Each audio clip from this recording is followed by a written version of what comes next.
Unraveling Idioms. Understanding, see smoke. Hello everyone, and welcome back to our channel. Today, we've got a fascinating topic to discuss. The phrase, see smoke. This might sound straightforward, but in English, it's actually a figurative expression that can be used in various contexts. By the end of this video, you'll have a clear understanding of what it means and how to use it in your everyday conversations. So, let's dive right in. Firstly, let's talk about the literal meaning of the phrase. When you see smoke, it's usually an indication that something is burning or on fire. Smoke is a visible suspension of carbon or other particles in the air, which occurs when there is incomplete combustion. In a literal sense, seeing smoke could alert you to danger, signaling that you need to take action, such as calling the fire department or evacuating a building.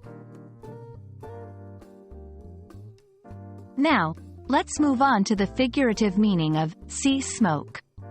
In everyday English, when someone says they see smoke, they might not be talking about actual smoke at all. Instead, they are using the phrase to express that they sense a problem or conflict. For example, if two colleagues are arguing in a meeting and a third person notices the tension, they might say to someone else, "I see smoke in that meeting room." Here, they're not talking about literal smoke, but rather the heated argument or conflict that's taking place. Let's go through some examples to see how this phrase can be used in sentences.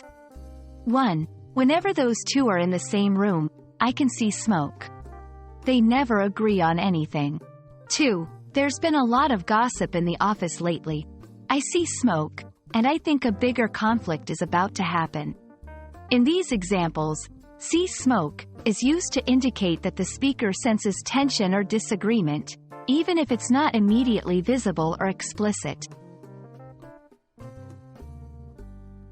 And there you have it, the meaning behind the phrase, see smoke, in both its literal and figurative senses. Understanding these idiomatic expressions can really help you grasp the nuances of English and communicate more effectively. We hope this video has shed some light on this interesting phrase and that you feel more confident using it in your conversations. Thank you so much for watching. If you found this video helpful, don't forget to give it a thumbs up and subscribe to our channel for more English language learning content. Until next time, keep practicing, and we'll see you in the next video.